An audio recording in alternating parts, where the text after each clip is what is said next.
Bab 71. Si pemabuk tua itu tidak bisa menolak permintaan Xiang Shaoyun. Dia tahu Xiang Shaoyun masih ingin berkembang tanpa perlindungannya, dan dia tidak bisa menemukan alasan untuk menolak permintaan Xiang Shaoyun.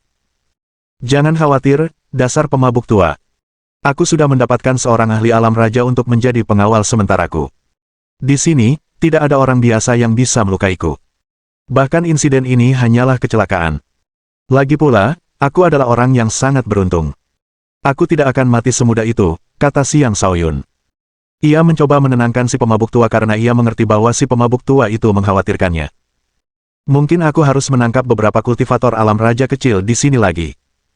Bagaimana mungkin satu saja cukup untuk melindungi dirimu yang berharga, tanya si pemabuk tua.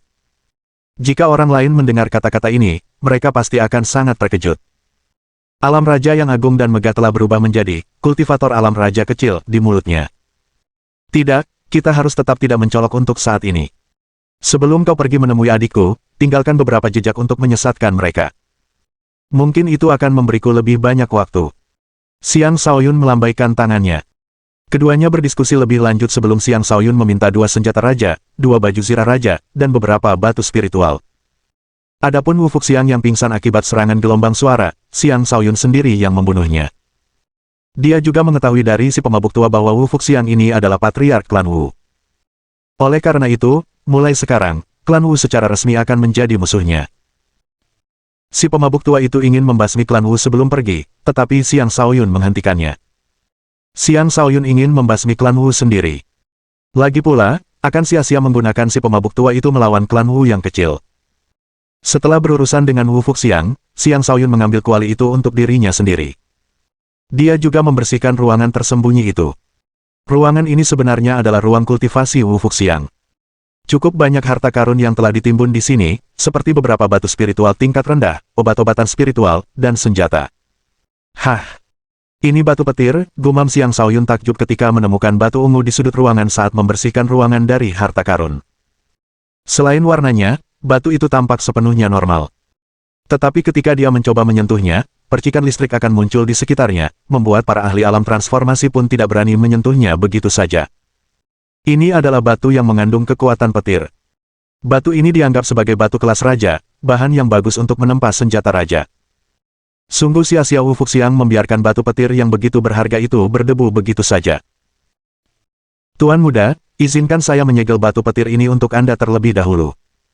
Anda akan membutuhkannya di masa depan, tawar si pemabuk tua. Tidak apa-apa. Aku akan menggunakannya sekarang.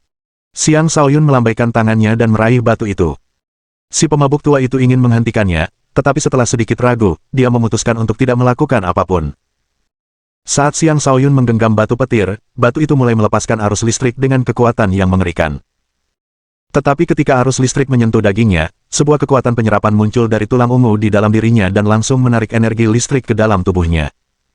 Xiang Shaoyun mengerutkan kening ketika itu terjadi.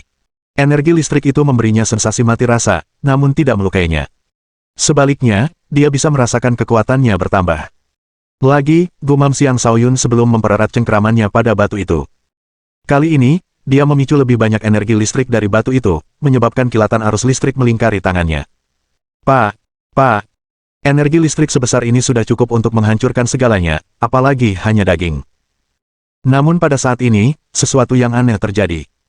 Tubuh Xiang Shaoyun tampaknya telah berubah menjadi pengumpul listrik alami karena semua energi listrik langsung terserap ke dalam tubuhnya. Setelah semua energi listrik terserap, batu petir itu meredup.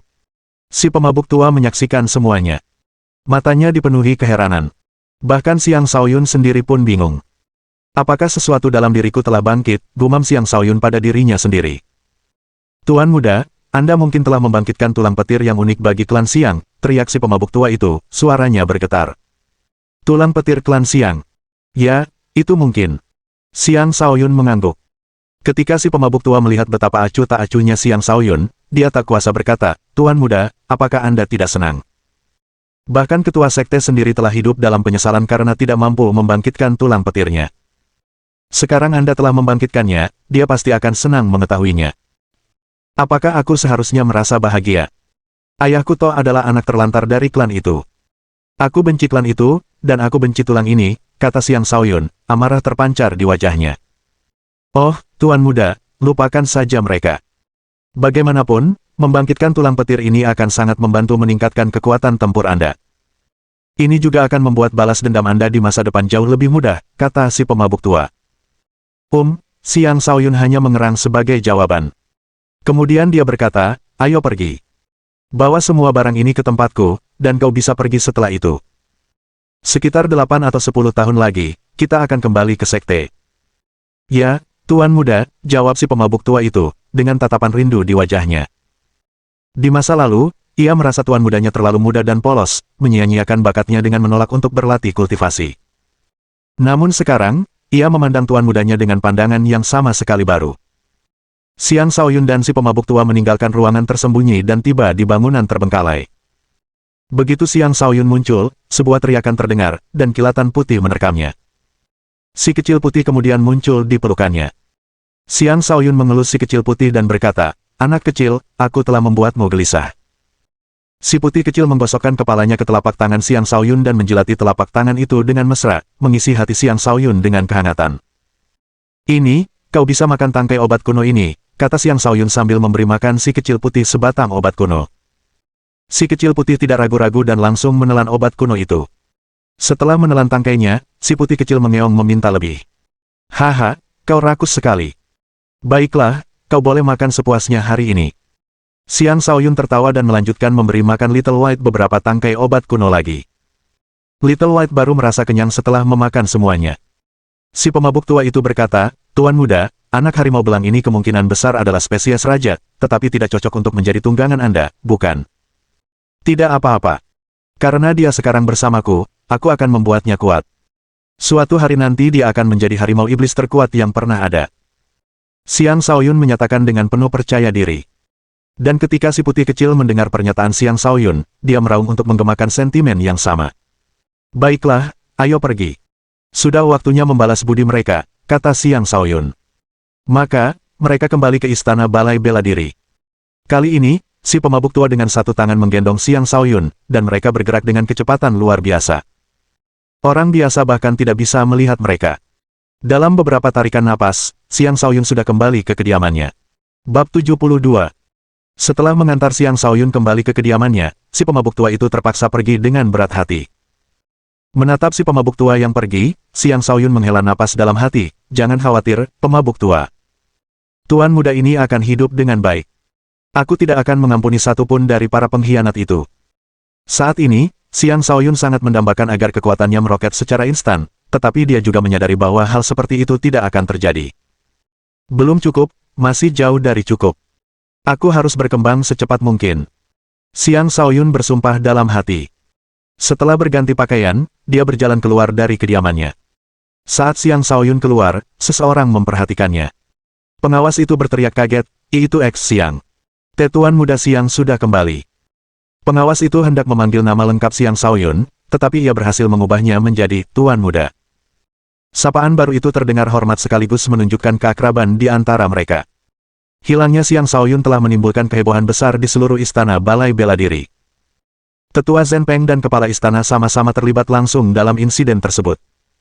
Bagaimana mungkin seorang pengawas berani menunjukkan rasa tidak hormat kepada Xiang Shaoyun? Dan dengan teriakan pengawas, berita tentang kembalinya Xiang Shaoyun menyebar ke seluruh istana balai bela diri. Tak lama kemudian, Tetua Zhen Peng, Yang Gaochuan, Qing Xiuhe, Zi Changhe, dan para petinggi istana balai bela diri lainnya berkumpul di sana. Bahkan Li Sumeng pun tak terkecuali. Ketika Li Sumeng melihat Xiang Shaoyun baik-baik saja, jantungnya berdebar kencang. Bagaimana mungkin? Apakah Wu Fuxian telah membebaskannya? Sial, aku celaka. Tuan muda, apakah Anda baik-baik saja? Tetua Zhen Peng melangkah maju dan bertanya. Xiang Shaoyun melambaikan tangannya dan berkata, saya baik-baik saja. Saya mohon maaf atas masalah yang telah saya timbulkan. Shaoyun, bisakah kau ceritakan apa yang terjadi selama 2 hari terakhir? Tetua Zhen Peng dan semua orang sangat khawatir tentangmu, tanya Zi Changhe. Tunggu dulu, Tuan muda, Anda sudah mencapai tahap keempat. Tetua Zhen Peng tiba-tiba berseru kaget. Haha, aku beruntung. Tidak terjadi apa-apa padaku. Terima kasih atas bantuannya. Aku akan mentraktir kalian semua untuk berterima kasih saat ada kesempatan, kata Xiang Shaoyun sambil tertawa riang. Xiang Shaoyun tidak berniat mengatakan yang sebenarnya kepada mereka. Lagi pula, tidak ada satupun dari mereka yang akan mempercayainya jika dia mengatakan yang sebenarnya. Karena itu, dia tidak mau repot-repot memberitahu mereka lebih banyak lagi. Semua orang terkejut dengan pertumbuhan kekuatannya yang begitu pesat, tetapi itu masih sesuatu yang bisa mereka terima. Mereka hanya berasumsi bahwa Xiang Shaoyun pasti telah memakan obat spiritual untuk tumbuh secepat itu. Ketika mereka melihat Xiang Shaoyun baik-baik saja, mereka bubar. Mereka yang masih berada di luar mencari Xiang Shaoyun juga dipanggil kembali. Tetua ke-13, mohon tunggu sebentar, Xiang Shaoyun tiba-tiba memanggil Li Sumeng. Li Sumeng gemetar sebelum berbalik. Ya. Dia berusaha sekuat tenaga untuk menenangkan diri, tetapi dia tetap tidak bisa menghindari rasa takut. Xiang Shaoyun saat ini masih belum menjadi ancaman baginya. Tetapi dengan kehadiran Tetua Zhenpeng, dia harus merasa takut. Jika seorang ahli alam raja marah, seluruh klan Li mereka akan dimusnahkan. Sampaikan pesan ini kepada putramu. Aku akan menemuinya di arena besok, kata Xiang Shaoyun dengan sungguh-sungguh. Ketika Li Sumeng mendengar itu, dia menghela napas lega. Selama bukan soal penculikan, dia tidak peduli dengan hal lain. Tuan Muda Xiang, tidak perlu sampai seperti itu, kan? Aku mengalah demi putraku. Aku juga akan menyuruh anak-anakku untuk menjauh darimu setiap kali mereka melihatmu, kata Li Sumeng sambil merendahkan diri.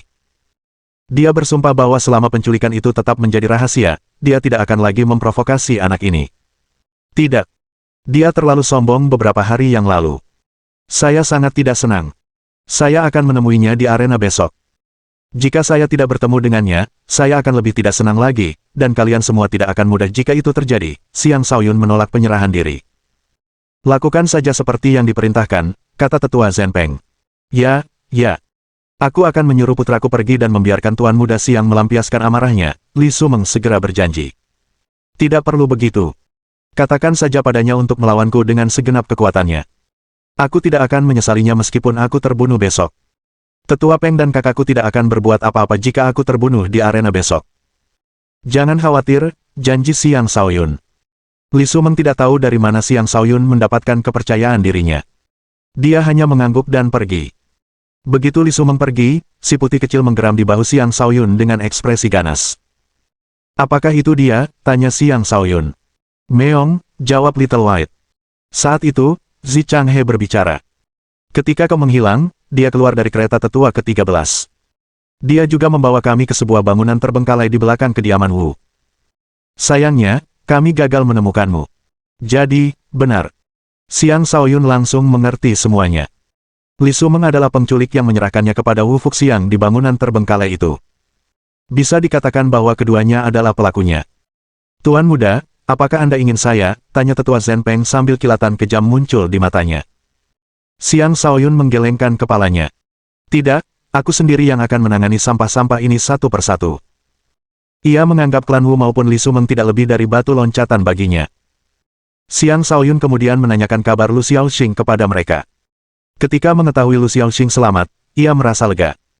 Kakak Zhenpeng, kakak senior, silakan ikut saya. Saya punya sesuatu untuk kalian, kata Xiang Shaoyun sebelum memasuki kediamannya. Keduanya tidak tahu apa yang akan dilakukannya, tetapi mereka tetap mengikutinya masuk.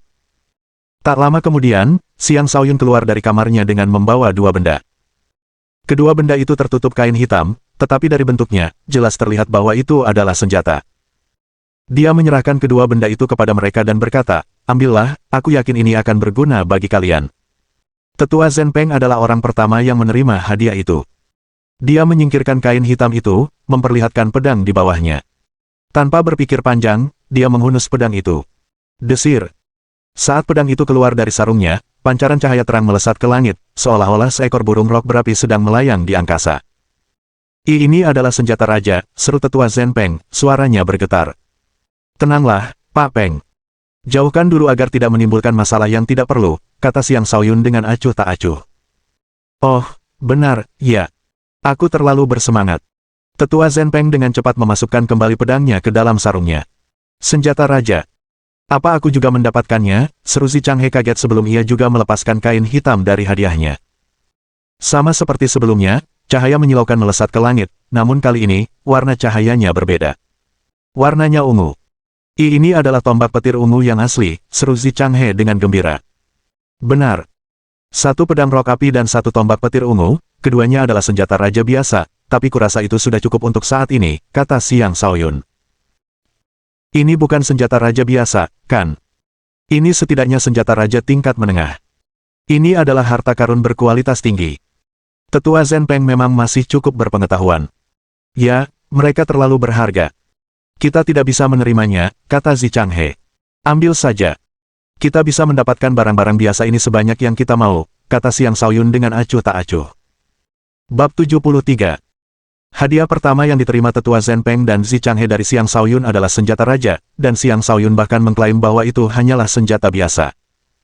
Tindakannya sangat mengejutkan mereka berdua. Bagi mereka, senjata raja adalah barang yang sangat langka, dan mereka tidak pernah membayangkan akan mendapatkannya dengan begitu mudah. Seluruh kejadian itu terasa seperti mimpi. Tuan muda, dari mana Anda mendapatkan senjata-senjata ini? Tanya Tetua Zhen Peng sambil menelan ludah. Ketika pertama kali bertemu Xiang Shaoyun di ruang batas ke-6, ia hanya merasa bahwa Xiang Shaoyun memiliki potensi luar biasa dengan masa depan yang sangat cerah. Itulah sebabnya ia memutuskan untuk menjadi pengikut Xiang Shaoyun. Ia tidak pernah memikirkan asal-usul dan latar belakang Xiang Shaoyun. Tapi sekarang, ia tidak bisa menahan diri untuk bertanya. Di sampingnya, Zi Changhe membuka telinganya lebar-lebar, menunggu jawaban. Ia juga dipenuhi pertanyaan. Jangan khawatir tentang asal-usul senjata-senjata ini. Senjata-senjata ini berasal dari saya, Xiang Shaoyun sedikit ragu sebelum menjawab. Ia memasang ekspresi serius dan melanjutkan, untuk saat ini, Anda tidak perlu tahu siapa saya. Ketahuilah saja bahwa pengejar acak manapun yang dikirim oleh musuh-musuh saya akan cukup untuk menimbulkan masalah tanpa akhir bagi Istana Balai Bela Diri.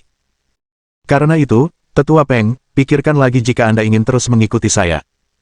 Baik Tetua Zhen Peng maupun Zi Changhe terkejut dan menarik napas dalam-dalam ketika mendengar kata-kata itu. Orang sembarangan bisa mendatangkan masalah tak berujung bagi Istana Balai Bela Diri. Betapa menakutkannya musuh-musuhnya. Mereka akhirnya mengerti betapa luar biasanya latar belakang Xiang Shaoyun. Baik Tetua Zhen Peng maupun Zi Changhe terdiam. Mereka belum pernah menghadapi organisasi setingkat itu, oleh karena itu, mereka tidak tahu harus berbuat apa dalam situasi ini. Setelah beberapa saat, Tetua Zhen Peng tersadar dari lamunannya. Ia membungkuk dan berkata, Zhen Peng bersedia untuk selamanya berada di sisi Tuan Muda. Risiko dan imbalan datang berpasangan. Mungkin mengikuti Xiang Shaoyun akan mendatangkan masalah tanpa akhir baginya, tetapi dia juga yakin akan mendapatkan banyak keuntungan. Karena itu, setelah beberapa pertimbangan, dia membuat pilihan ini. Bagus, karena kau sudah bisa mengambil keputusan, aku, Xiang Shaoyun, tidak akan memperlakukanmu dengan tidak adil, kata Xiang Shaoyun dengan puas. Saat ini, dia masih melarikan diri dari musuh-musuhnya. Dengan seorang ahli alam raja di sisinya, dia akan dapat lebih fokus untuk menjadi lebih kuat daripada mengkhawatirkan semuanya secara pribadi. Selanjutnya, ia menatap Zi Changhe dan berkata, kakak senior, jangan khawatir. Tidak lama lagi aku akan meninggalkan Istana Balai Bela Diri. Aku tidak akan menimbulkan masalah bagi Istana Balai Bela Diri. Xiang Shaoyun telah mengambil keputusan. Dalam setahun, terlepas dari apakah dia sudah berada di alam transformasi atau belum, dia akan meninggalkan Istana Balai Bela Diri. Aku sendirian tanpa anggota keluarga, jadi aku tidak terlalu peduli. Tapi aku hanya berharap Istana Balai Bela Diri tidak terseret ke dalamnya, kata Zi Changhe dengan ekspresi getir. Dia tidak pernah membayangkan bahwa murid yang dia bawa ke Istana Balai Bela Diri sebenarnya adalah bom waktu. Saat bom ini meledak, Istana Balai Bela Diri akan hancur. Dia akan menjadi pendosa terbesar jika itu terjadi. Xiang Shaoyun memahami perasaan Zi Changhe. Dia juga tidak tahu harus berkata apa. Saat itu, dia hanya ingin mencari tempat di mana dia bisa berkultivasi dengan tenang. Tapi sekarang, dia mulai merasa bersalah. Karena kau memiliki musuh yang begitu kuat, aku yakin kau punya cara untuk menghadapi mereka, kan? Kuharap kau bisa membunuh mereka semua sebelum mereka menemukan Istana Balai Bela Diri, kata Zi Changhe. Aku akan melakukannya. Xiang Shaoyun mengangguk dengan berat. Baiklah, kalau begitu aku akan mengambil senjata raja ini. Zi Changhe tidak lagi ragu dan menyimpan senjata itu. Itu adalah caranya untuk menunjukkan bahwa dia juga akan berdiri di sisi Xiang Shaoyun tanpa penyesalan. Bahkan dengan senjata raja, bukan berarti kau tak terkalahkan. Bahkan, kepercayaan dirimu karena memiliki senjata raja mungkin menjadi penyebab kejatuhanmu. Izinkan aku mengajarimu beberapa metode kultivasi tingkat tinggi dan teknik pertempuran. Lagi pula, alam raja bukanlah yang terkuat. Itu hanyalah titik awal baru bagi seorang kultivator bela diri, kata Xiang Shaoyun. Sebelumnya, Tetua Zenpeng dan Zi Changhe pasti akan mendengus jijik jika mendengar Xiang Shaoyun mengatakan hal seperti ini. Namun sekarang, semuanya berubah. Kesan mereka terhadap Xiang Shaoyun adalah seorang tuan muda dari organisasi yang berpengaruh. Karena itu, mereka juga percaya bahwa apapun yang dikeluarkan Xiang Shaoyun pasti berkualitas tinggi. Sejak muda, Xiang Shaoyun adalah seorang pembaca yang tekun. Buku-buku yang dibacanya meliputi berbagai macam metode kultivasi dan teknik pertempuran. Bisa dikatakan bahwa Xiang Shaoyun sendiri adalah gudang harta karun yang sangat besar. Ia dengan mudah dapat mempelajari metode kultivasi dan teknik pertempuran tingkat raja dan di atasnya. Setelah mengajukan beberapa pertanyaan kepada Tetua Zenpeng dan Zi Changhe, Xiang Shaoyun memberikan kepada mereka metode kultivasi dan teknik pertempuran yang sesuai untuk mereka. Setelah Tetua Zenpeng dan Zi Changhe menerima metode kultivasi dan teknik pertempuran, keterkejutan di hati mereka semakin memuncak. Apa yang diberikannya kepada mereka jelas merupakan yang terbaik di antara metode kultivasi dan teknik pertempuran tingkat 4, yang juga dikenal sebagai metode kultivasi dan teknik pertempuran tingkat raja. Ini adalah sesuatu yang telah mereka dambakan sejak lama. Sekalipun Istana Balai Bela Diri memiliki sesuatu seperti itu, benda-benda tersebut akan menjadi harta karun eksklusif istana dan tidak akan mudah dikeluarkan. Terlebih lagi, yang dimiliki istana hanyalah metode kultivasi dan teknik pertempuran tingkat 4 biasa, tidak seperti yang berkualitas tinggi yang telah dikeluarkan Xiang Shaoyun. Tuan muda, saya akan sepenuhnya mengabdikan diri kepada Anda di masa mendatang, kata Tetua Zenpeng dengan sungguh-sungguh. Zi Changhe berkata, Shaoyun, aku benar-benar tidak tahu bagaimana aku bisa membalas kebaikanmu ini. Jangan khawatir. Ini bukan barang yang terlalu berharga. Nanti saat kalian menjadi lebih kuat, aku punya barang yang lebih bagus lagi untuk kalian. Kita lihat saja nanti. Xiang Shaoyun melambaikan tangannya. Dia melanjutkan, tapi tentu saja, jangan sampai Tuan Istana dan yang lainnya tahu tentang ini. Itu akan mengundang masalah yang tidak perlu. Keduanya mengangguk berulang kali. Mereka terus mengobrol sebentar sebelum Zi Changhe pergi. Adapun Tetua Zenpeng, ia menetap di tempat Xiang Shaoyun. Karena ia telah memutuskan untuk mengikuti Xiang Shaoyun, ia akan mencurahkan segenap jiwa dan raganya untuk melindungi Xiang Shaoyun mulai sekarang. Sebelumnya, Tetua Zenpeng hanya mengikuti instingnya ketika memutuskan untuk menjadi pengikut Xiang Shaoyun. Ia masih menyimpan sedikit keraguan, tetapi sekarang, ia sangat yakin dengan keputusannya untuk mengikuti Xiang Shaoyun. Di masa depan yang jauh, pilihan ini akan menjadi pilihan yang paling ia banggakan. Kedamaian kembali, dan Xiang Shaoyun memutuskan untuk mengunjungi Lu Xiaoxing.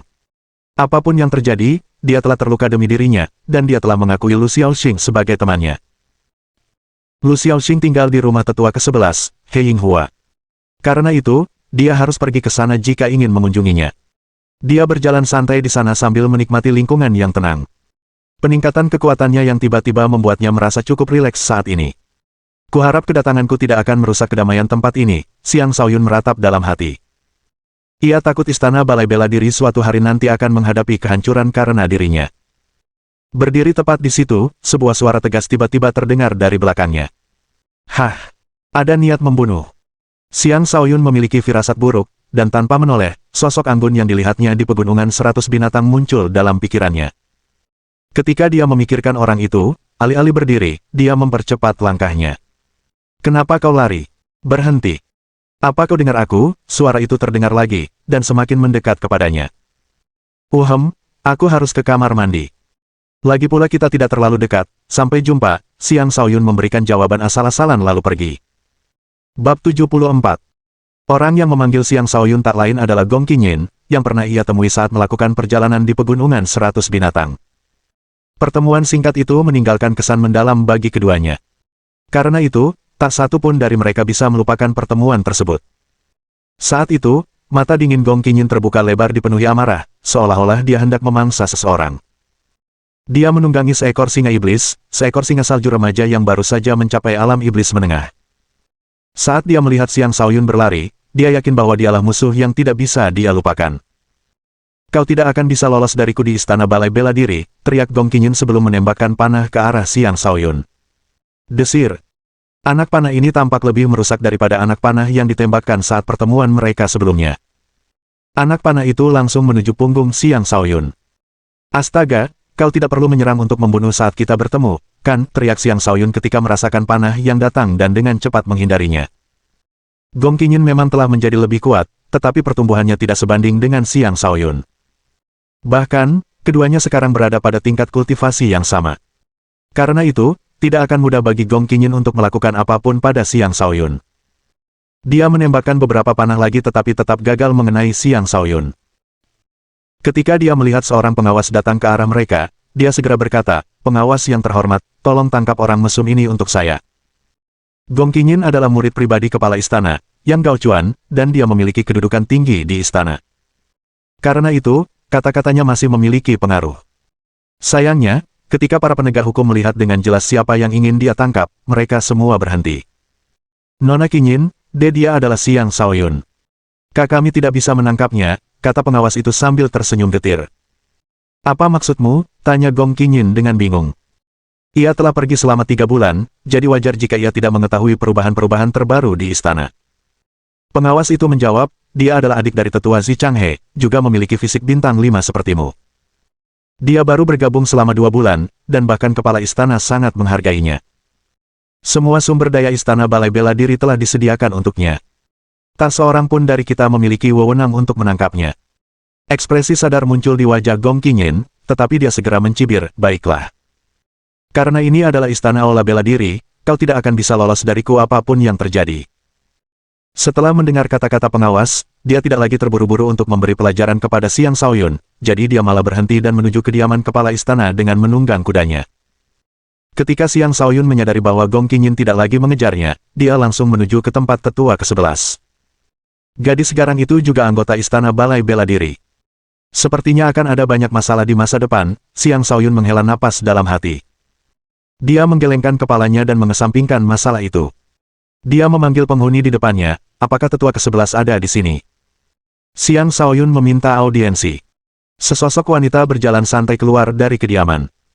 Wanita ini adalah kecantikan yang jarang terlihat, wajahnya secantik bunga yang mekar, kulitnya seputih giok putih terindah, dan aura muda menyelimutinya. Ia mengenakan pakaian sutra elegan yang sempurna menonjolkan bentuk tubuhnya yang ramping. Ia adalah seorang wanita muda berusia sekitar 18 tahun, memiliki aura kedewasaan yang membedakannya dari banyak gadis muda di istana. Ketika wanita muda itu melihat Xiang Shaoyun, dia tersenyum lembut dan berkata, "Jadi, kamu adalah pujaan adikku, Xiang Shaoyun. Lumayan, kamu terlihat tampan. Kau punya selera bagus, kakak. Penampilanmu juga sopan." Xiang Shaoyun juga memuji wanita itu. "Pantas." "Apa maksudmu pantas? Bukankah aku secantik adikku Lu?" gerutu wanita muda itu dengan kesal. "Hehe, kalian berdua cantik dengan cara masing-masing. Dia murni dan polos, sedangkan kau memesona dan menggoda." Xiang Shaoyun memberikan penilaiannya. "Oh, kau memang pandai berkata-kata. Pantas saja adikku Lu memimpikanmu bahkan saat tidur," goda wanita muda itu. "Begitukah? Bolehkah aku melihatnya?" tanya Xiang Shaoyun. "Tidak," kata wanita muda itu, dengan ekspresi licik di wajahnya. "Kenapa begitu? Apakah lukanya separah itu?" tanya Xiang Shaoyun dengan cemas. "Dia baik-baik saja, tetapi jika Anda ingin bertemu dengannya, Anda harus memenuhi syarat saya terlebih dahulu," kata wanita muda itu. "Begitu. Lalu, apa persyaratan Anda?" tanya Xiang Shaoyun sambil tertawa geli. "Sederhana saja. Pujilah aku. Jika aku senang dengan pujianmu, aku akan mengizinkanmu masuk," kata wanita muda itu dengan penuh semangat. "Apakah itu pantas? Kau sudah begitu cantik, jika aku terus memujimu, bahkan Lady Chang'e di bulan pun akan pucat dibandingkan dirimu." "Demi bulan, kurasa kita sebaiknya melupakan saja," kata Xiang Shaoyun dengan ekspresi enggan di wajahnya. "Haha, kau lucu sekali. Bagaimana aku bisa dibandingkan dengan Chang'e?" Senyum lebar mereka di wajah wanita muda itu ketika mendengar kata-kata tersebut. "Bagaimana mungkin tidak? Kalau kau tanya aku, Nona Chang'e bahkan tak separuh secantik dirimu. Aku pasti sudah menghabiskan keberuntungan 8 kehidupan untuk bisa bertemu denganmu hari ini," lanjut Xiang Shaoyun. Harus diakui bahwa mulut Xiang Shaoyun memang jauh lebih ampuh daripada tangannya. Dengan beberapa kalimat pendek, wanita muda itu tak bisa lagi berhenti tertawa. "Sin kecil, apa yang kau lakukan? Ajak Shaoyun masuk," suara tetua ke-11 terdengar dari dalam bangunan. Wanita muda itu segera berhenti tertawa dan berbisik kepada Xiang Shaoyun, "Baiklah, boleh masuk. Ingat, nama kakak perempuan ini adalah Chen Xin." "Kamu salah. Itu kakak Chang'e," kata Xiang Shaoyun. "Pantas saja adikku Lu sangat tergila-gila padamu. Aku tidak bisa membiarkan ini. Aku harus memperingatkannya untuk menjauh darimu." "Kau terlalu pandai merayu," kata Chen Xi, seolah memuji sekaligus menegurnya sebelum bergegas masuk ke dalam gedung. Xiang Shaoyun tersenyum sebelum ikut masuk. Saat ia memasuki halaman, He Yinghua juga sedang berjalan keluar dari gedung. Ketika melihat Xiang Shaoyun, ia tersenyum dan berkata, "Silakan masuk dan duduk, Shaoyun." Murid biasa tentu tidak akan disambut oleh seorang tetua ketika mereka berkunjung. Perlakuan ini hanya diberikan kepada Xiang Shaoyun. "Salam, Tetua He," sapa Xiang Shaoyun dengan sopan. "Kau terlalu sopan. Aku seangkatan denganmu, kakak senior. Kalau kau tidak meremehkanku, panggil saja aku kakak perempuan," kata He Yinghua dengan antusias. Mendengar itu, Chen Xin terhuyung dan hampir jatuh tersungkur. Hal itu membuat He Yinghua meliriknya dengan tidak puas. "Kenapa kau begitu ceroboh?" Tidak apa-apa, Tuan. Aku lupa memperhatikan langkahku," Chen Xin cepat-cepat menjelaskan. Dalam hati ia berteriak, karena dia memanggil Tuan dengan sebutan kakak senior, bukankah hierarki senioritas akan kacau balau jika dia menikahi adik junior Lu di masa depan? Astaga! Harus diakui bahwa Chen Xi memiliki imajinasi yang cukup aktif. "Terima kasih atas bantuan yang telah kau berikan, Hel. Kakak senior He. Bagaimana kabar Lu Xiaoxing?" tanya Xiang Shaoyun. "Dia baik-baik saja. Kau bisa melihatnya di dalam," kata He Yinghua sebelum menyuruh Chen Xin untuk membawa Xiang Shaoyun ke Lu Xiaoxing. Xiang Shaoyun tidak menyadari bahwa pertemuan dengan Lu Xiaoxing ini akan menempatkannya dalam dilema. Bab 75. Lu Xiaoxing terluka oleh Li Sumeng. Meskipun lukanya tidak fatal, namun cukup serius.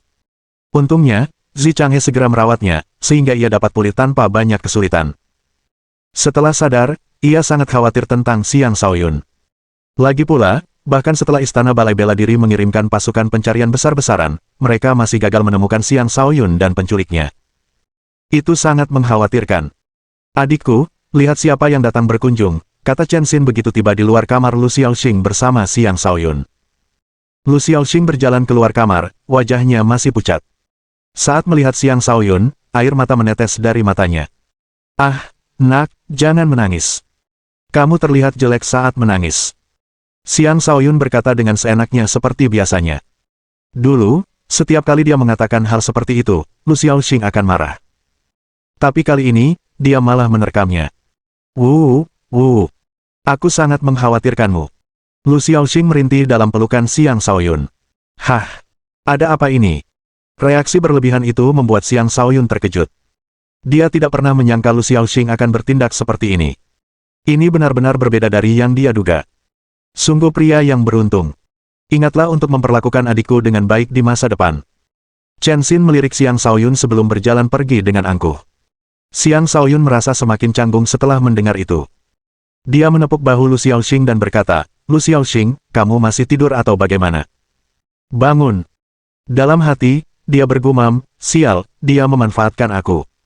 Sejujurnya, mereka belum lama saling mengenal. Paling-paling, dia hanya menganggapnya sebagai teman baik. Mengapa dia memelukku di siang bolong? Seorang pria dan wanita tidak boleh bersentuh sebelum menikah. Tidak, pikiranku jernih. "Shaoyun, aku jatuh cinta padamu." Lu Xiaoxing membenamkan wajahnya ke dada Xiang Shaoyun dan memeluknya erat-erat sambil menyatakan perasaannya. Bang! Xiang Shaoyun merasa pikirannya menjadi kosong. Apakah ini lelucon?" tanya Xiang Shaoyun. Dia jelas tidak berada di sini untuk mencari pasangan. Dia hanya di sini agar bisa berkultivasi dengan tenang. Adapun hubungan romantis, dia bahkan tidak memikirkannya. Bagaimanapun, dia hanya menganggap Lu Xiaoxing sebagai teman baik, dan dia tidak memiliki perasaan romantis padanya. Lu Xiaoxing perlahan melepaskan Xiang Shaoyun dan menatap lurus ke matanya. "Apakah aku akan bercanda tentang hal seperti ini? Apakah kau tidak menyukaiku?" Xiang Shaoyun tidak tahu harus menjawab bagaimana. "Aku selalu menganggapmu sebagai teman dekat. Aku tidak pernah melihatmu dalam hubungan romantis," jawab Xiang Shaoyun jujur. "Tidak, aku tidak hanya ingin menjadi temanmu. Aku ingin menjadi belahan jiwamu. Bukankah kau bilang aku cantik? Apa kau mengatakannya hanya untuk bercanda?" kata Lu Xiaoxing dengan keras kepala. "Sial. Aku benar-benar mengatakan itu hanya untuk bersenang-senang." Xiang Shaoyun mengumpat dalam hati. Lu Xiaoxing memang cantik, tetapi Xiang Shaoyun sudah terlalu sering melihat wanita cantik, masing-masing dengan pembawaan yang luar biasa. Dibandingkan mereka, Lu Xiaoxing tampak biasa saja. "Lu Xiaoxing, dengarkan aku. Aku adalah orang yang menyimpan dendam darah, dan satu-satunya tujuanku adalah mencapai alam raja atau alam yang lebih tinggi secepat mungkin. Hanya dengan begitu aku bisa membalas dendam. Sebelum itu, aku tidak tertarik pada percintaan. Ini bukan saatnya bagiku untuk teralihkan oleh hal lain. Apakah kau mengerti? Kata Xiang Shaoyun dengan serius. Kau tidak berbohong? Tanya Lu Xiaoxing.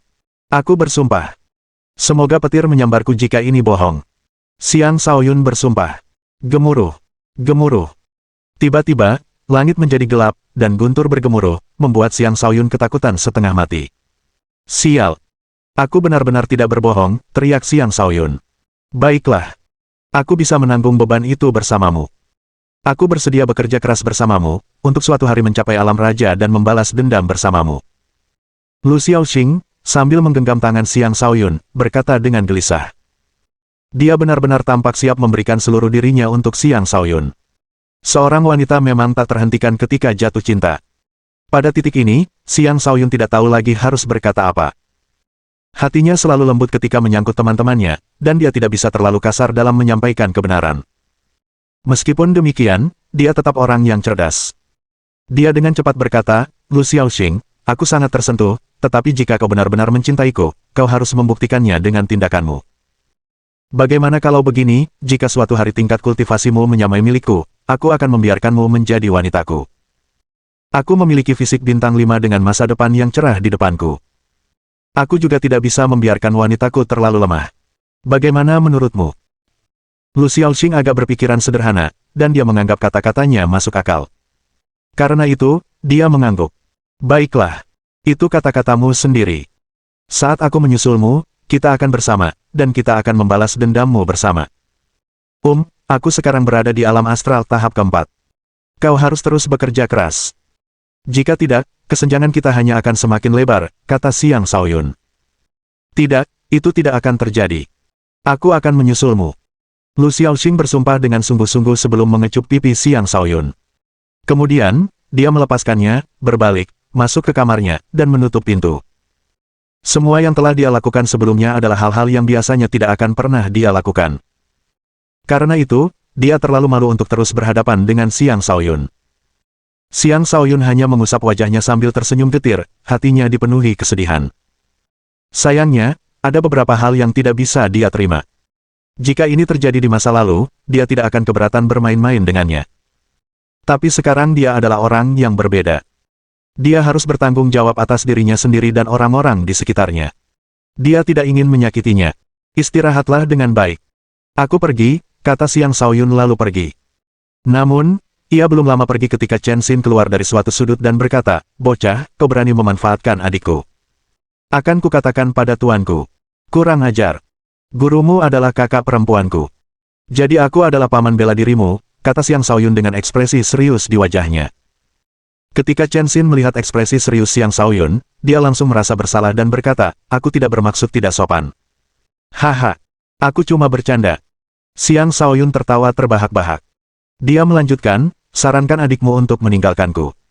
Aku bukan orang baik. Setelah mengatakan itu, Xiang Shaoyun melangkah maju ke arah Chen Xin, seolah-olah dia akan melecehkannya. Jika kau mendekat selangkah pun, aku akan menghancurkan kemaluanmu, seru Chen Xin dengan garang. Ancaman itu membuat Xiang Shaoyun sangat ketakutan hingga ia merasakan hawa dingin menyelimuti bagian bawah tubuhnya tanpa alasan yang jelas.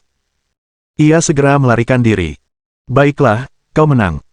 Xiang Shaoyun tak lupa berhenti dan berteriak sambil mengacungkan jempol sebelum melanjutkan pelariannya. Haha, tentu saja. Jangan lupa siapa aku, Chen Xin tertawa puas. Chen Xin mungkin tampak main-main di sini, tetapi itu seharusnya tidak pernah menyesatkan siapapun. Dia sebenarnya adalah salah satu dari 10 murid terbaik di Istana Balai Bela Diri. Bab 76. Klan Wu telah menerima kabar bahwa Xiang Shaoyun masih hidup. Ketika Wu Hongqi tiba di ruangan tersembunyi itu, mayat ayahnya dan para bawahannya menyambutnya. Penemuan itu sangat menakutkannya. Bagaimana?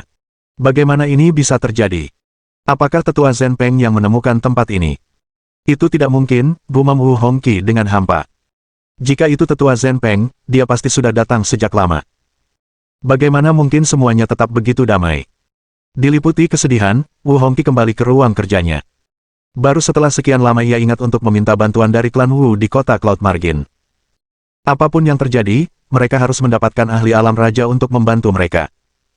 Jika tidak, satu-satunya pilihan mereka adalah berkemas dan meninggalkan kota. Pada saat yang sama, Li Sumeng, Li Hong'er, dan Li Tianba berkumpul di kediaman Li Sumeng. "Ayah, apakah tidak ada pilihan lain?" tanya Li Tianba dengan geram. Ayahnya baru saja menyuruhnya untuk sengaja kalah dalam pertandingan melawan Xiang Shaoyun besok, dan dia sulit menerimanya. "Ya, ayah. Lalu kenapa kalau dia didukung oleh tetua Zhen Peng? Bajingan itu adalah penantangnya. Dalam pertarungan arena, bahkan membunuh lawan pun diperbolehkan," kata Li Hong'er dengan kejam. "Tidak, kalian tidak mengerti. Segalanya tidak sesederhana yang kalian pikirkan." Li Sumeng menghela napas. Dia tidak sanggup menceritakan tentang pekerjaan penculikan itu kepada mereka. "Ayah, kurasa ayah terlalu khawatir. Sekalipun aku membunuhnya besok, tetua Zhen Peng mungkin akan marah untuk sementara waktu. Tapi bukankah itu juga hal yang baik baginya? Seperti yang ayah katakan, dia telah bersumpah setia kepada Xiang Shaoyun di depan semua orang. Dengan kematian Xiang Shaoyun, dia akan bebas lagi. Kesetiaannya akan tetap pada istana balai bela diri, dan dia tidak akan mudah membunuh kita," Li Tianba menganalisis. Li Sumeng sedikit ragu. Matanya berbinar, dan dia berkata, "Baiklah. Kita akan melakukannya. Tapi jangan sampai mengacaukannya. Jangan khawatir. Dengan kekuatanku, membunuhnya semudah membunuh serangga," janji Li Tianba dengan percaya diri.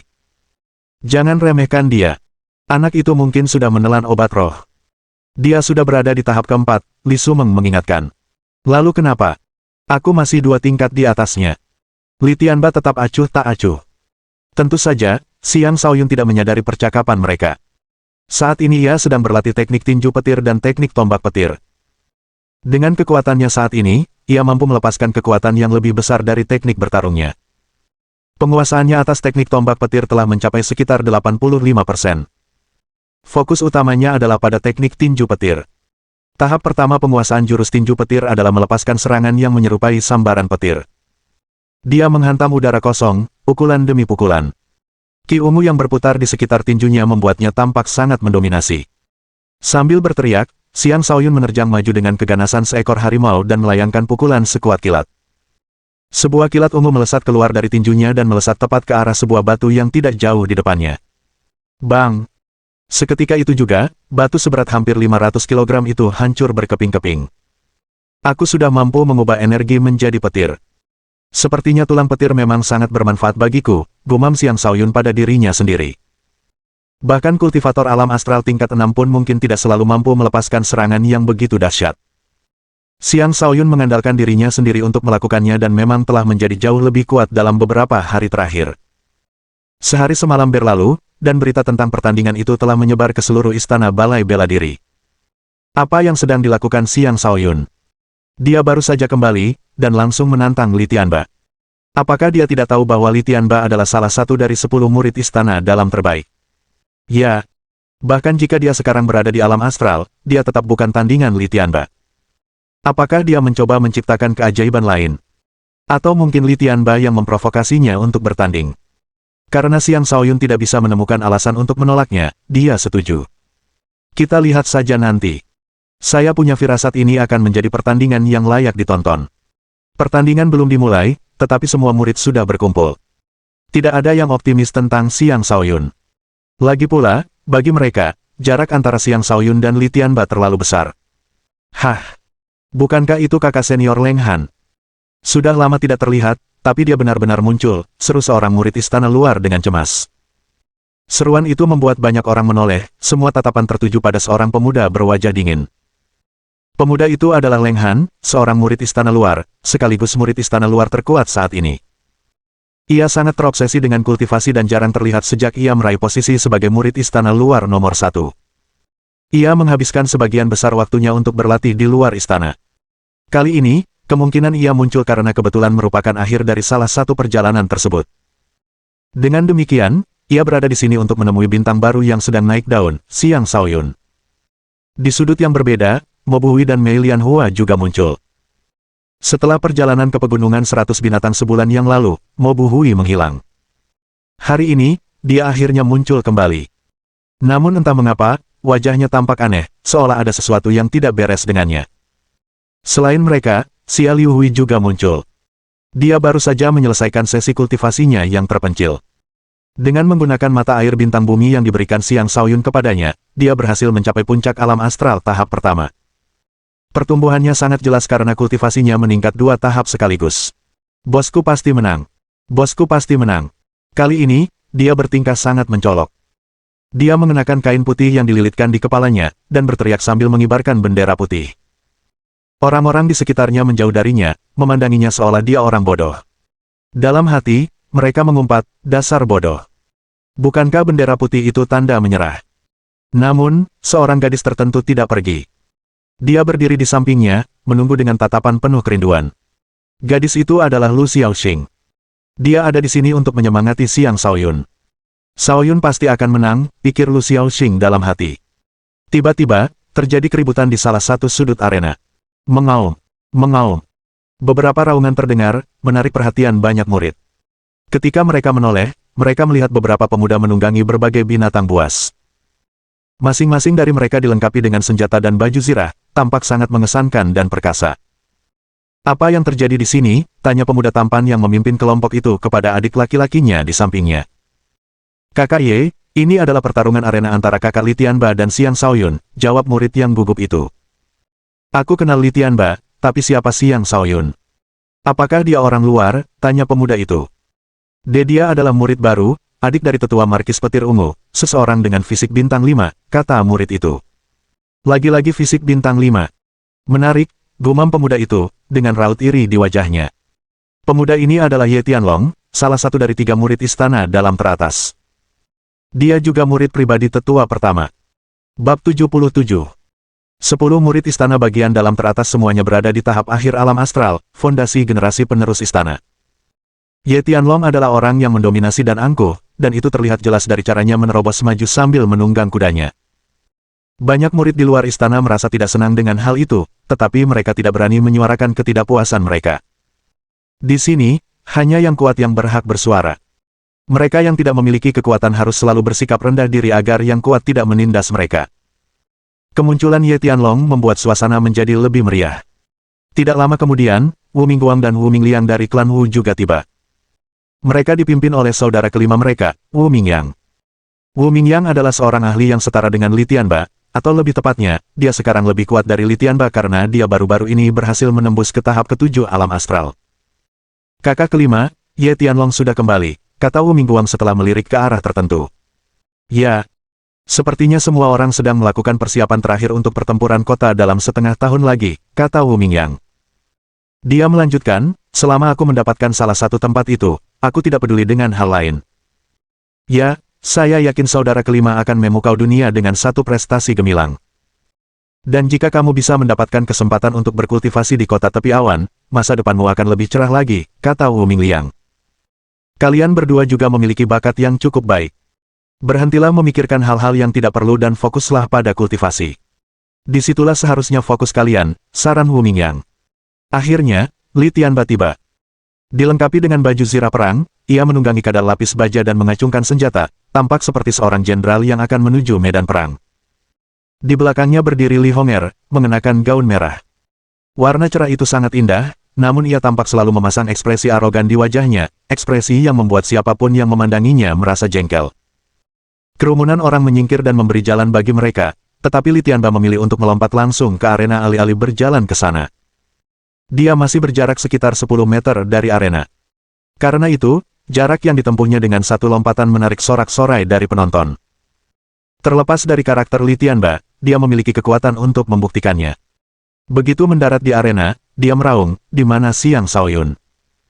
Hari ini, aku, Li Tianba, akan memberimu pelajaran yang tak terlupakan. Dengan aura yang mendominasi, Li Tianba langsung menguasai keadaan dengan menunjukkan kekuatannya begitu tiba. Dia akan menjadi jenderal yang hebat. Tuan muda ini ada di sini. Akan kulihat apa yang bisa kau lakukan padaku hari ini, sebuah suara acuh tak acuh terdengar dari tidak jauh. Ketika kerumunan menoleh, mereka melihat Xiang Shaoyun dengan santai berjalan menuju arena. Dia sibuk melahap beberapa roti kukus, dan si kecil putih diam-diam bergelantungan di pundaknya. Dari sudut pandang manapun, dia tidak tampak seperti seseorang yang datang untuk bertarung di arena. Dia memberi kesan bahwa baik pertarungan di arena maupun Li Tianba tidak layak mendapat perhatiannya. Pemandangan itu membuat Li Tianba murka. Dia berkata, Xiang Shaoyun, aku akan membuatmu berlutut dan memohon ampun.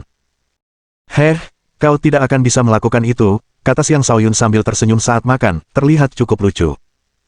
Pada saat itu, sesosok tertentu berlari ke arah Xiang Shaoyun dan berkata, "Shaoyun, ada sesuatu di mulutmu.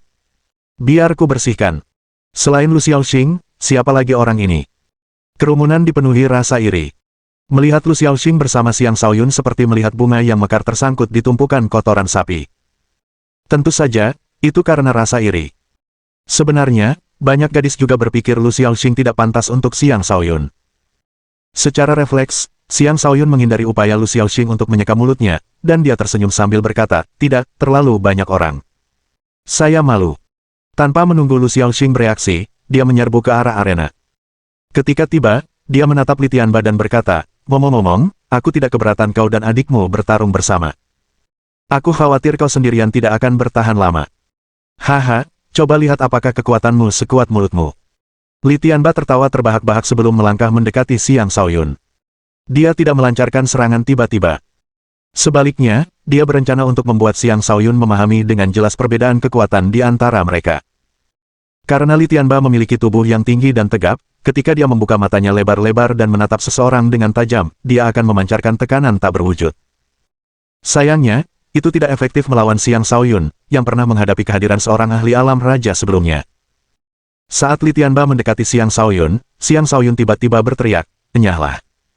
Suaranya menggelegar seperti guntur. Li Tianba merasakan sensasi sesak napas yang menekannya, seolah-olah Xiang Shaoyun tiba-tiba berubah menjadi seorang penguasa yang memandang rendah dirinya. Jantungnya berdebar kencang saat ia mundur secara naluriah. Xiang Shaoyun menarik diri, kembali ke sifatnya yang ceria, dan berkata, "Anak baik. Kau bajingan." Li Tianba meraung marah karena malu dan membanting telapak tangannya ke arah Xiang Shaoyun.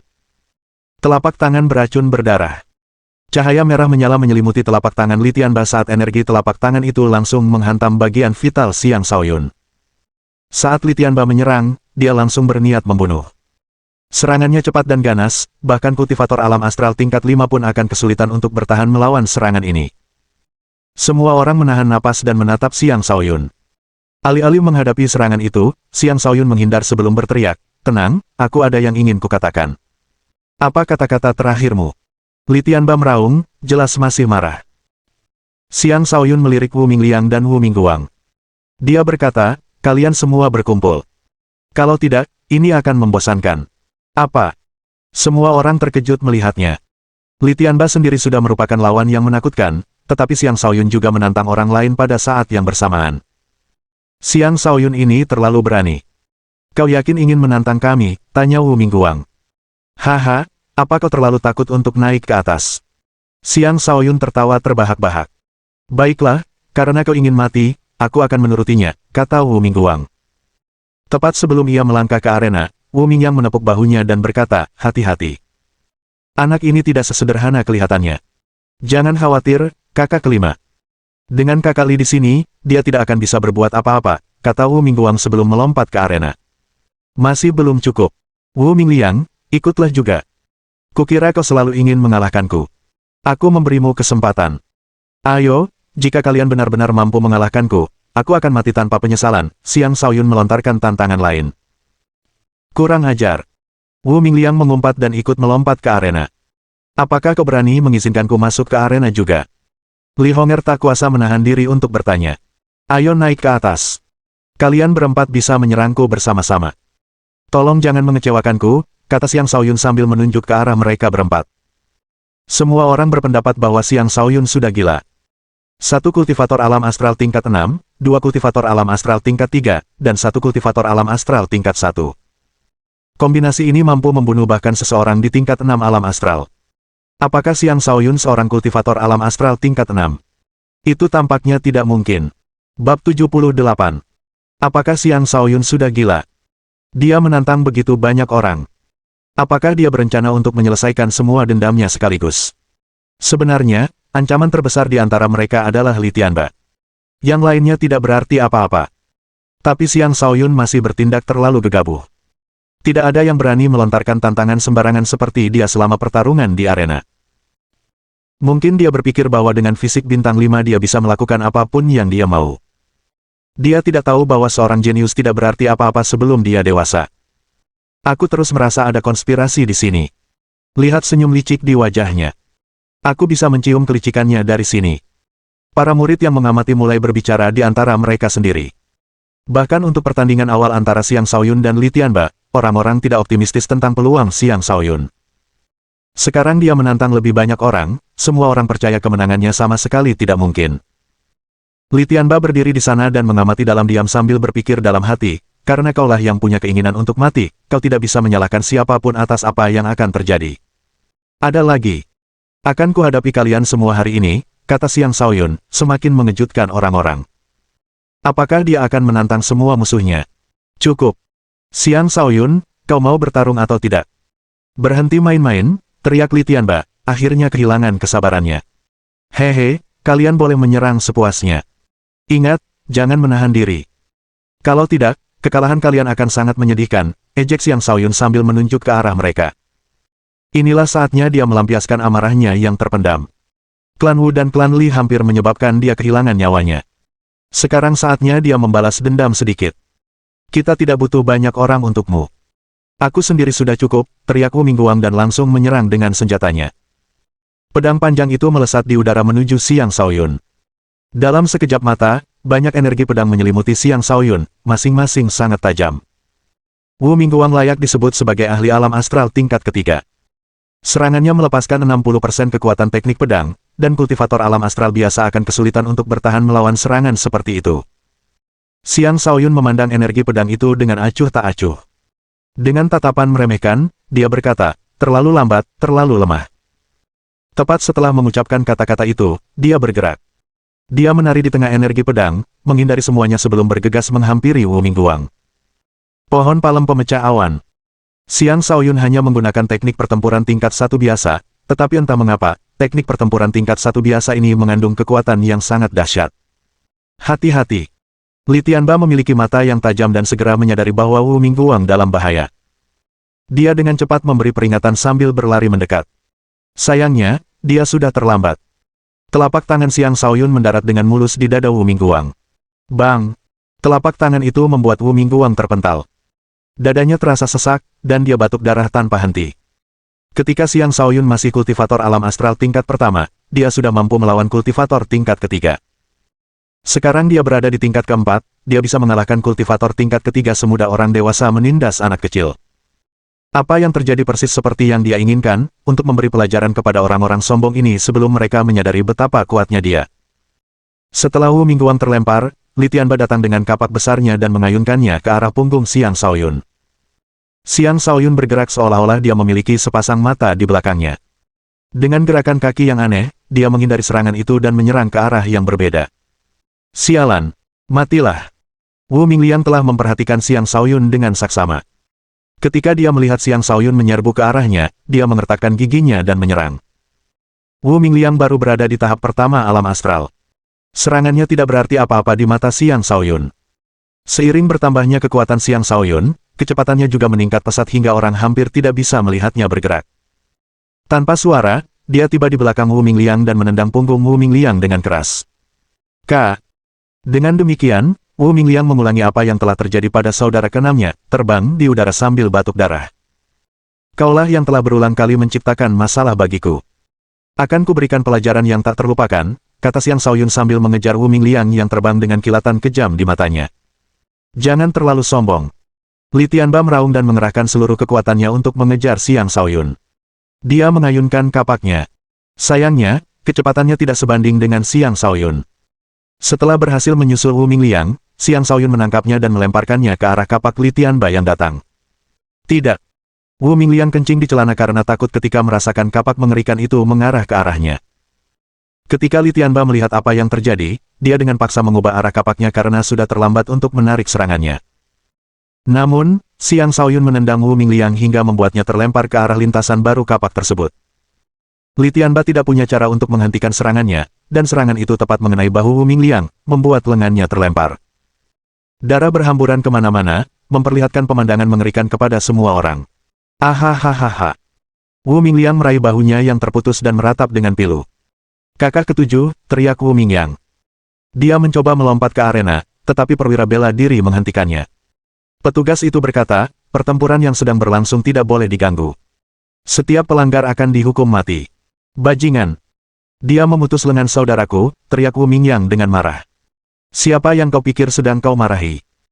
Jika saudaramu menyerah, dia bisa langsung meninggalkan arena, kata perwira bela diri itu dengan tidak senang. Baiklah, baiklah, aku menyerah atas nama kedua saudaraku, teriak Wu Mingyang. Dua sur. Li Hong'er sangat ketakutan, tubuhnya masih gemetar karena takut. Karena itu, dia mencoba menyerah juga. Sayangnya, sebelum dia menyelesaikan kata-katanya, Xiang Shaoyun muncul di sampingnya dan menamparkan wajahnya. Pak, kau ingin berduel denganku, kan? Kuharap kau menikmati ini, kata Xiang Shaoyun sambil menamparkan Li Hong'er berulang kali, menyebabkan wajahnya membengkak dan dia merintih kesakitan. Sejujurnya, Xiang Shaoyun sudah melupakan Li Hong'er. Tetapi karena Li Hong'er bersikeras membuat masalah untuknya, dia memutuskan untuk tidak lagi menahan diri saat menghadapinya. Pada saat ini, Li Tianba akhirnya pulih dari keterkejutannya karena telah memutus lengan Wu Mingliang. Kemarahan memenuhi matanya. Bajingan! Lepaskan adikku! Mati!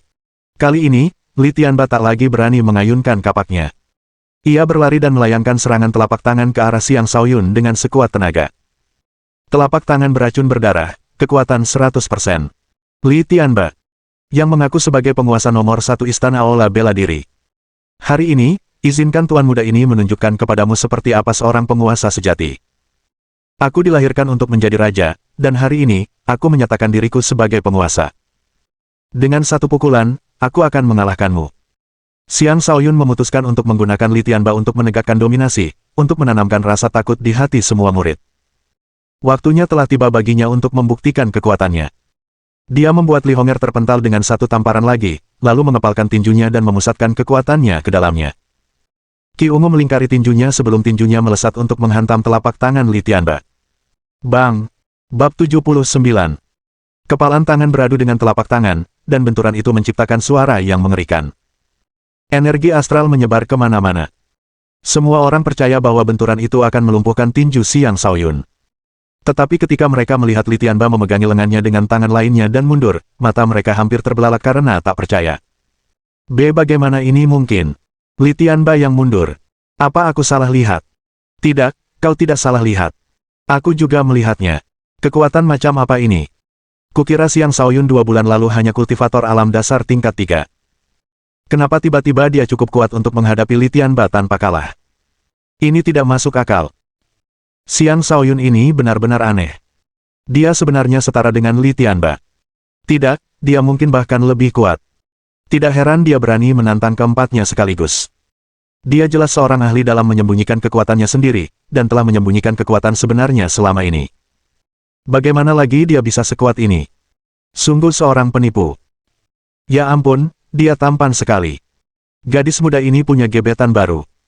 Di arena, Xiang Shaoyun dengan penuh percaya diri maju menggunakan jurus 9 langkah neter penguasa, meninggalkan banyak bayangan di belakangnya saat ia melesat melintasi arena. Penonton bahkan tidak bisa membedakan mana bayangan yang merupakan dirinya yang sebenarnya. Li Tianba mundur tanpa henti dan dengan panik mengayunkan kapaknya untuk menciptakan dinding bayangan kapak guna memaksa Xiang Shaoyun menjauh darinya. Hanya itu yang kau punya. Terlalu lemah, kata Xiang Shaoyun dengan nada meremehkan. Dia berlari menerobos dinding bayangan kapak lalu menyerang dengan tendangan angin kencangnya. Dor! Dor! Beberapa tendangan menghantam Li Tianba, menyebabkan dia kehilangan keseimbangan dan jatuh ke tanah. Jika dia tidak mengenakan baju zirah yang berat, tendangan-tendangan itu pasti akan melukainya dengan serius. Ayo, berdiri. Kukira kau hebat. Kukira kau akan mematahkan keempat anggota tubuhku. Jika kau tidak segera berdiri, aku yang akan mematahkan anggota tubuhmu, kata Xiang Shaoyun sambil berhenti. Ia perlu melampiaskan amarahnya dan membuktikan dominasinya. Li Tianba merangkak kembali dan berkata dengan marah, apakah kau pikir hanya ini yang kumiliki? Buka matamu lebar-lebar dan lihat. Kemudian, Li Tianba akhirnya melepaskan seluruh kekuatan yang tersedia dari basis kultivasi alam astral tingkat 6 puncaknya. Pancaran merah tua yang pekat terpancar dari kapaknya, pancaran yang mengelilingi kapak mencapai ketinggian beberapa meter. Rasa penindasan yang luar biasa muncul, yang bahkan sebanding dengan rasa penindasan yang dapat dilepaskan oleh kultivator alam astral tingkat 7. Bloody Axe menghancurkan malam. Dengan segenap kekuatannya, dia mengayunkan kapaknya, mengirimkan dinding energi merah yang mengerikan menghantam Xiang Shaoyun. Ini adalah serangan yang bahkan kultivator alam astral tingkat 7 pun tidak dapat menahannya. Ini adalah teknik pertempuran tingkat 3, tingkat tinggi, serangan yang sangat dahsyat. Begitu baru benar. Niat bertempur Xiang Shaoyun melonjak saat dia menarik tombak petir dari punggungnya dan menusuk ke depan. Celing! Denting! Seketika, percikan api memenuhi arena saat pertarungan sengit berlangsung.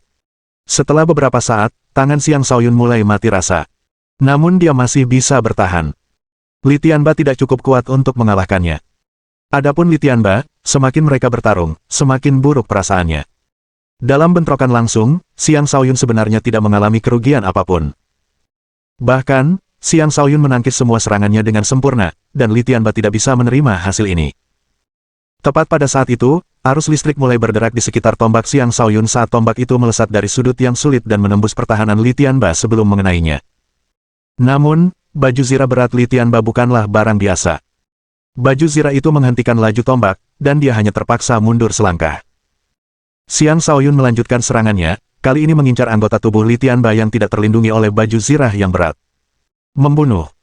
Niat membunuh yang dahsyat terpancar dari Xiang Shaoyun saat tombaknya menusuk ke depan dan melepaskan 80% kekuatan teknik tombak petir. Energi astralnya berubah menjadi pancaran ungu terang yang membanjiri arena saat ia melancarkan serangan demi serangan. Ini bukanlah sesuatu yang seharusnya mampu dilakukan oleh kultivator alam astral tingkat keempat. Kemampuan bertarungnya telah mencapai tingkat ke-6, atau bahkan mungkin lebih tinggi.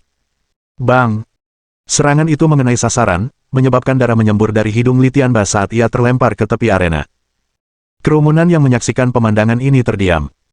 Li Tianba, salah satu dari 10 murid terbaik dan penguasa nomor 1 Istana Aula Bela Diri, dikalahkan begitu saja. Mereka merasa seperti sedang bermimpi. Ini terlalu sulit dipercaya. Bangun! Hanya itu yang kau punya. Jika kau tidak bangun, aku akan membunuhmu sekarang juga. Darah Xiang Shaoyun masih mendidih karena amarahnya yang membara.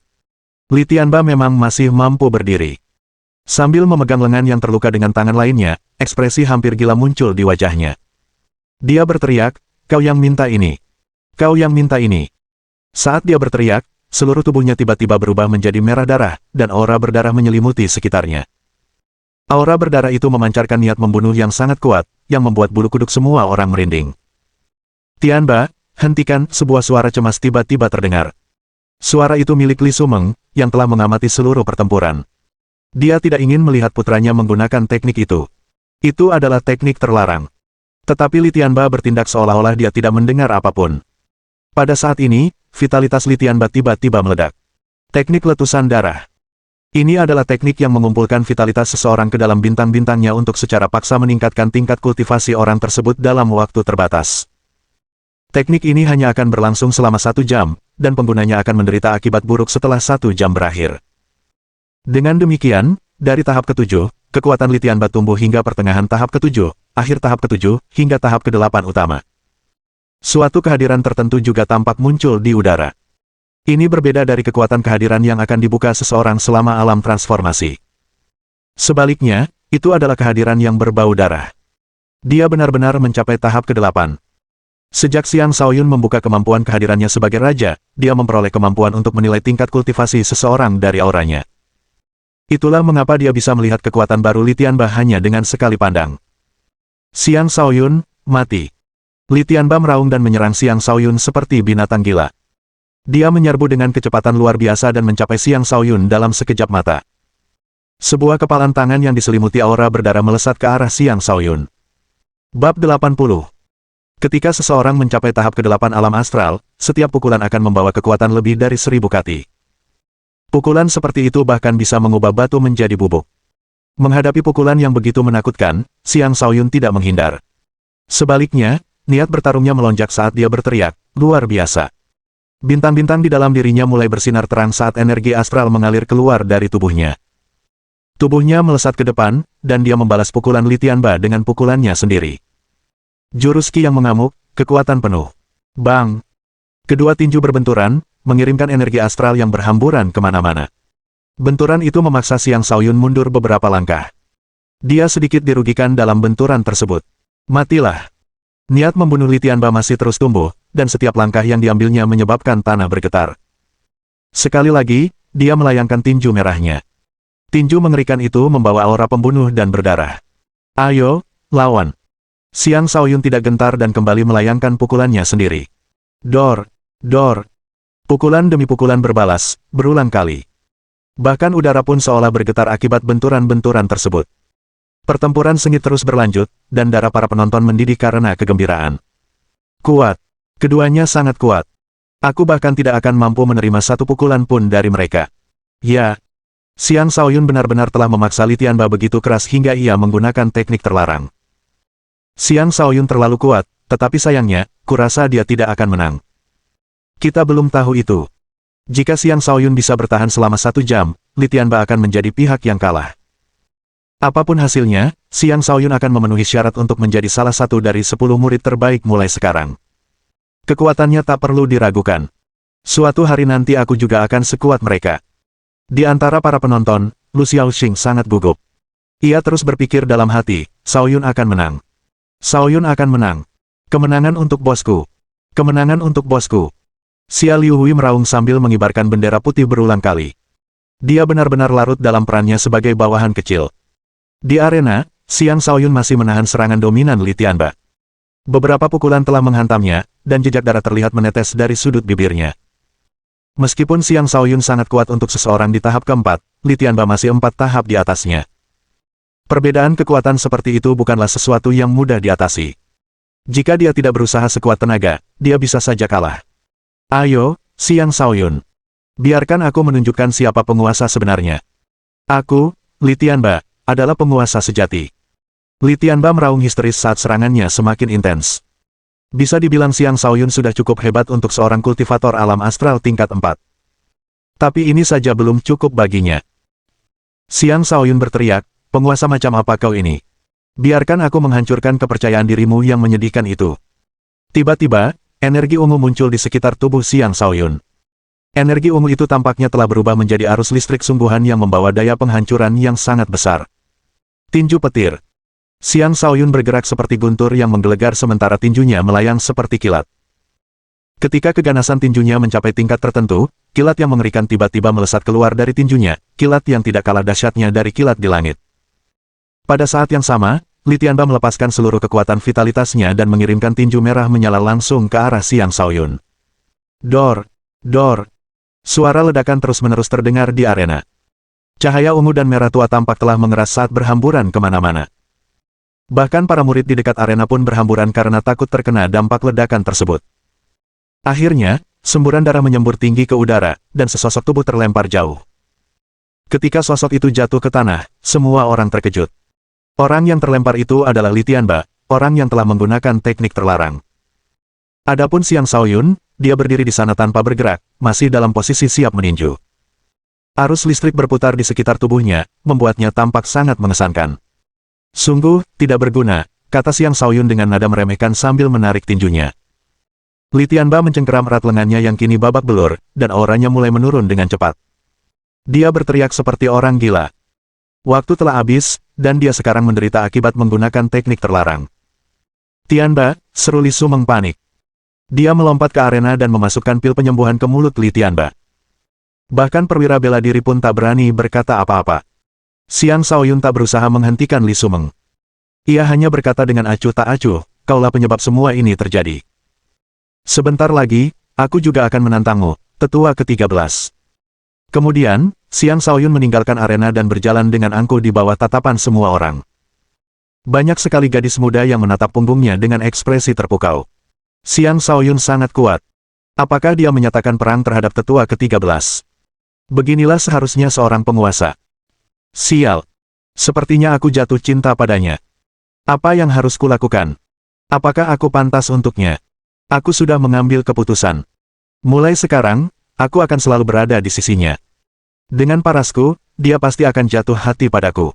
Kenapa kamu tidak bercermin? Kamu harus secantik aku jika ingin melakukan hal seperti itu. Satu pertarungan mengejutkan seluruh istana balai bela diri.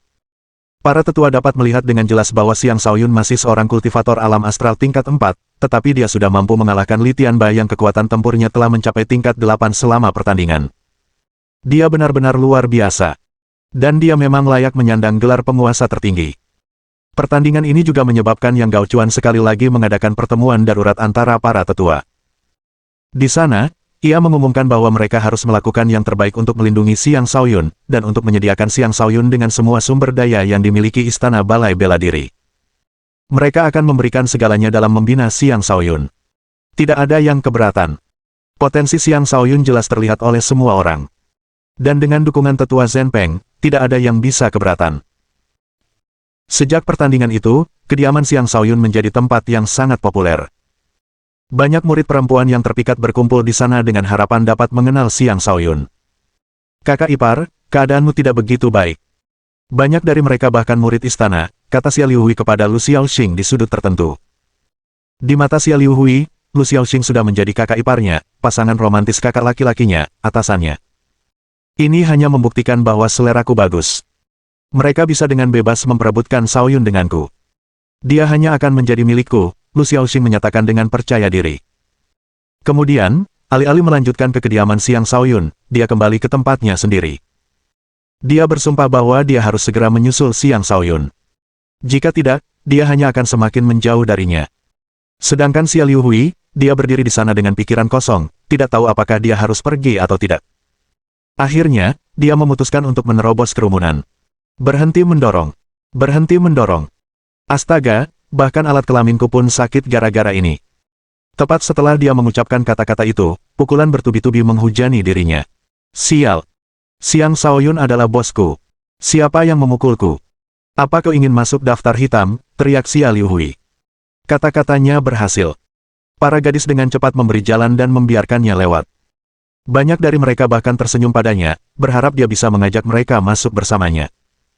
Mohon dukungan dari omom ante-ante sekalian, buat subscribe atau sharekan novel Mimin ke Facebook kalian, agar channel Mimin bisa terus berkembang. Dengan begitu, Mimin bisa lebih semangat untuk up novel seru lain ke depannya. Buat teman-teman yang sudah subscribe dan sharekan novel Mimin, Mimin ucapkan terima kasih sebanyak-banyaknya. Sekiranya teman-teman menghadapi masalah video diputar dalam bahasa Inggris, coba tukar kepada bahasa Indonesia original melalui cara ini. Semasa mendengarkan, pencet tombol setting di atas kanan video, pilih audio track dan tukar bahasa.